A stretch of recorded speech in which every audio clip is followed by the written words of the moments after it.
Hello everyone, good morning, જય માતાજી. Welcome back to my new blog. તો કેમ છો બધા મજામાં ને? તો મજામાં જ રહેવાનું, અને માતાજીની કૃપાથી હું પણ મજામાં જ છું. અને નાહી ધોઈને ફ્રેશ થઈ ગયા છે. સવારના વાગ્યા છે 11. તો એકવાર મેં ટિફિન બનાવી દીધી છે, તો મમ્મી લોકો પણ એમાંથી ખાઈ લેશે થોડું અને પછી 11:30 થાય એટલે પછી બપોરનું જે જમવાનું બનાવવાનું હોય એની તૈયારી કરું. તો જે કામવાળા કાકા આવે છે બધા તે આવી ગયા છે, અને જે ગઈકાલે પડ્યા હતા ને એ કાકા હવે રજા પર આવી ગયા. 1 મહિના સુધી એમનો પગ સારો થવાનો છે નહીં, કેમ કે મોચ આવી ગઈ ને થોડું ઘણું કમરમાં પણ એમને વાગી ગયું છે, એટલા માટે. તો એ કાકા નથી આવ્યા. તો હવે હું એમના માટે ચા નાસ્તાની તૈયારી કરું, અને મારા હસબન્ડની આજે ઓફ છે તો એ પણ હવે જાગી ગયા છે, તો એમને પણ સાથે સાથે ચા નાસ્તો કરાવી દઉં. તો તમે બધા વિડીયોના એન્ડ સુધી કન્ટિન્યુ રહેજો, અને વિડીયો ગમે તો લાઈક શેર કરવાનું ભૂલતા નહીં. અને મારી ચેનલ પર પહેલી વાર આવ્યા હોવ તો ચેનલને સબસ્ક્રાઈબ પણ કરી દેજો.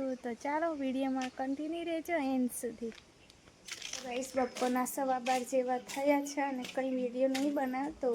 શાક મારું બની ગયું છે, અને ભાત હજુ ચૂલા પર જ છે. તો એટલું ખતરનાક માથું દુખે છે, અને બહુ જ એટલે બહુ જ માથું દુખે. ખબર નહીં, અચાનક જ દુખી આવ્યું ને તો એટલું ખતરનાક દુખે ને કે અહીંયા ધમ વાગે નહીં, પછાડી હો અહીંયા હો, બિલકુલ પણ બેઠાતું નહીં એવું લાગે. પણ હવે કામ તો કરવું જ પડે ને.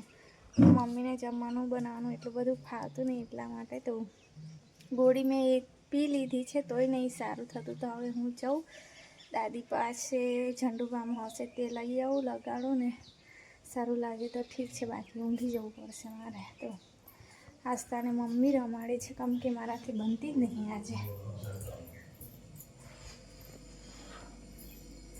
તો આસ્તાને પણ ઊંઘવાનો ટાઈમ થઈ ગયો છે. જમવાનું બનાવી દઉં, પછી એને સુવડાવી દઉં ને હું પણ ઊંઘી જાઉં થોડી વાર, કેમ કે હજુ 1:30 વાગે ખાશે એ લોકો, ત્યાં સુધી મને પણ થોડો આરામ મળી જાય.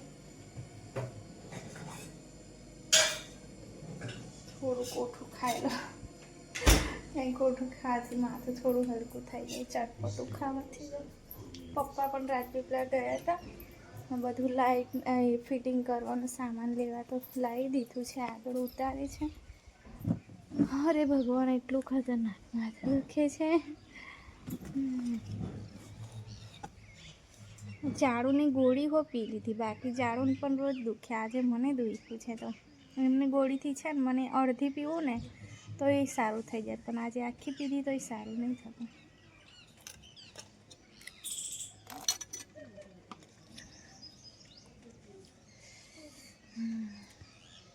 તો ચાલો હવે કોઠું ખાઈ લઉં, પછી આસ્તાને બોલાવું. ના, કોઠું ખાઈને પહેલાં ભાત ઉતારી દઉં, ઘરમાં મૂકી દઉં, અને પછી આસ્તાને બોલાવું, એટલે સાથે અડધો કલાક હું પણ ઊંઘી જાઉં. પછી મમ્મી જગાડશે, જમવાનો ટાઈમ થશે ત્યારે. તો ગાઈસ, 1:30 વાગી ગયા છે, અને એક હાથમાં ડીશ ને એક હાથમાં મોબાઈલ. તો કોઈનો અવાજ આવ્યો હતો એટલે મેં આવી હતી, પણ કોઈ છે નહીં. તો ઝાડુનું ફૂલ વોલ્યુમ છે ટીવીનું. ઝાડુ પણ ખાવા બેઠા, મેં પણ ખાઈ લો. કેટલો અવાજ છે પેલી લાગશે, હમણાં બતાવી દીધું.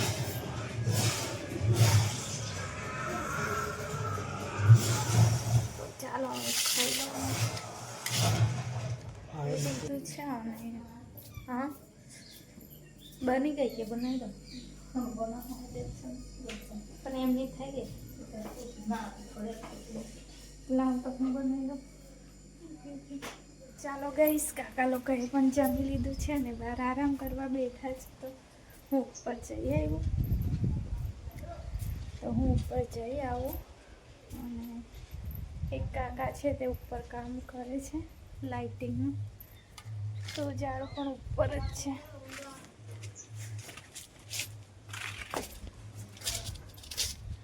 ઈશાની મીઠી છે, ચડાઈ તો હું ચડી દઉં. કેવા ટીકા મારા છે,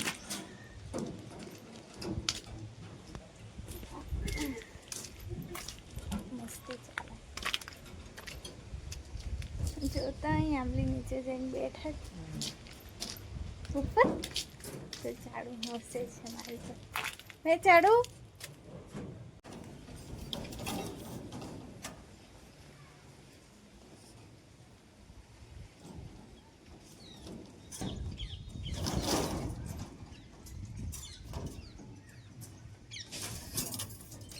ઉપર ચડી હતી. કાકા કામ કરે છે. થોડી વાર જોયું ને પછી મેં મારી જગ્યા પર આવી ગઈ વિડીયો અપલોડ કરવા માટે. તો મેં જાણું કે આસ્થા જઈ ગઈ છે, પણ રસ્તામાં છોકરા જાય ને તેમનો અવાજ છે.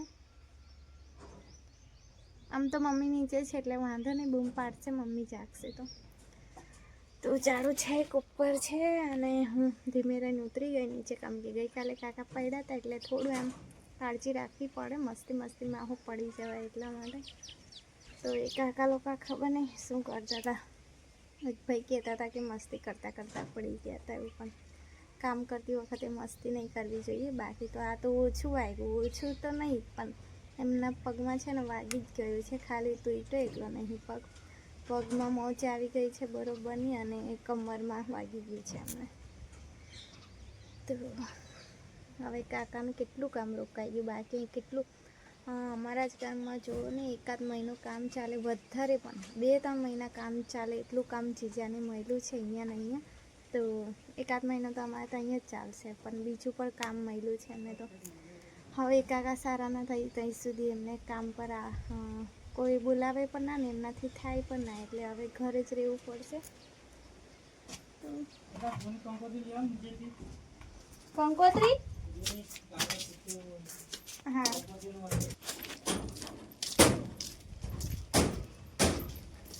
તો કાકાને પૂઠું જોઈએ છે, તો ઝાડુ કે પૂઠું તો ના હોય પણ કંકોત્રી લઈ આવે એવું કીધું. કંકોત્રી લેવા જવું ને પાછી ઉપર આપવા.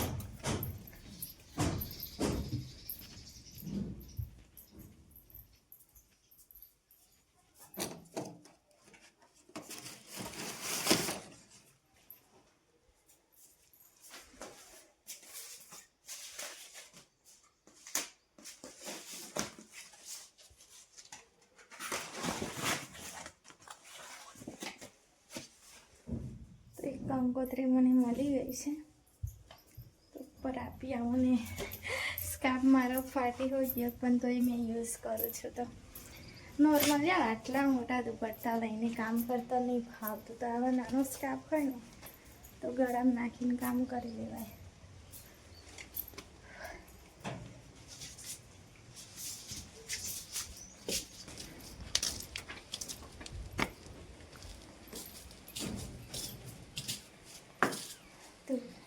ચાલો નીચે જાઉં. વિડીયો અપલોડ થઈ ગયો હશે, જોયું તો નહીં મેં, પણ થઈ ગયો હશે તો થોડી વાર ઊંઘી રહું મેં પણ. તો માથું મારું સારું થઈ ગયું હા, ઝંડુ બામથી. તો એકવાર તમે પણ ટ્રાય કરજો, ઝંડુ બામ લગાવી જજો. એટલું ખતરનાક દુખતું પણ થોડું લગાવ્યું તો એકદમ મસ્ત થઈ ગયું.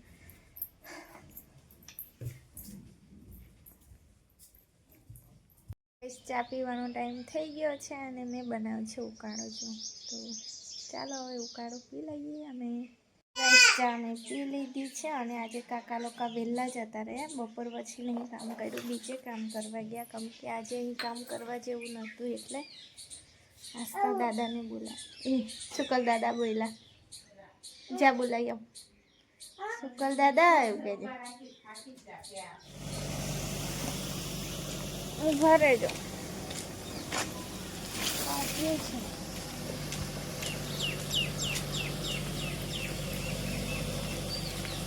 લો થયું. તો મિતિક્ષાના રમકડા દબાયા હતા, પપ્પાએ સાંજે છે ને ઉતાળમાં મૂકી દીધું હતું, તો બધું દબાઈ દીધું.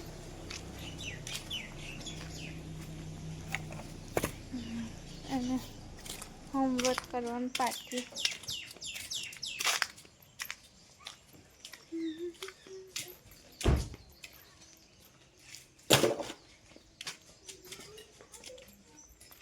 ઓળાઈ દઈએ.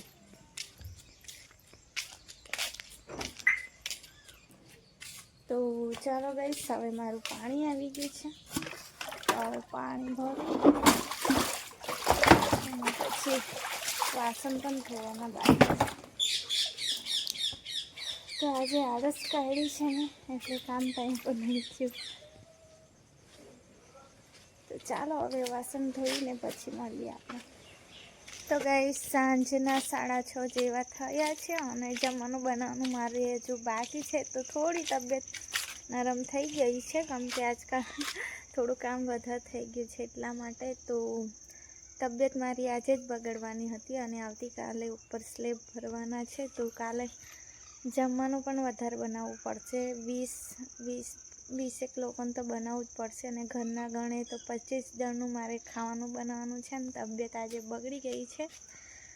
તો અત્યારે મારે શાક બનાવવાનું બાકી છે અને સવારની એટલે કે બપોરની ભાત છે અને રોટલી છે. તો ખાલી શાક બનાવવાનું છે, પણ શાક બનાવવાની પણ હિંમત છે નહીં. તો કાલે જે રેગ્યુલર આવે ને 6 જણ 6 કે 7 ના 7 6 જણ આવશે, કેમ કે કાકાને તો પેલું પગ મચકાઈ ગયો એટલે કાકા ના આવે. તો કાકાને એક ભૂલના લીધે 3-4 મહિનાની કમાણી ગુમાવી દીધી છે કાકાએ. બાકી 3 મહિનાનું અહીં કામ ચાલવાનું જ છે. હવે કાકા જલ્દી સારા થઈ જાય તો સારું છે. તો આવતીકાલે એટલા જણનું કામ છે. તબિયત મારી બગડી ગઈ છે અને બિલકુલ પણ તાકાત નહીં એવું લાગે છે. આખું શરીર ઢીલું પડી ગયું મારું. તો મમ્મીને મીતુ ખેતર ગયા છે શાકભાજી તોડવા માટે. તો મમ્મી પણ નહીં, તો જમવાનું મારે બનાવવું જ પડશે. તો જેમ તેમ કરીને બનાવી દો. હવે શું કરવાના હતા. તો ચાલો હવે વિડીયો મેં અહીંયા જ એન્ડ કરીશ. ફરી મળીશું આવતા નવા વિડીયો સાથે. ત્યાં સુધી જય માતાજી, બાય.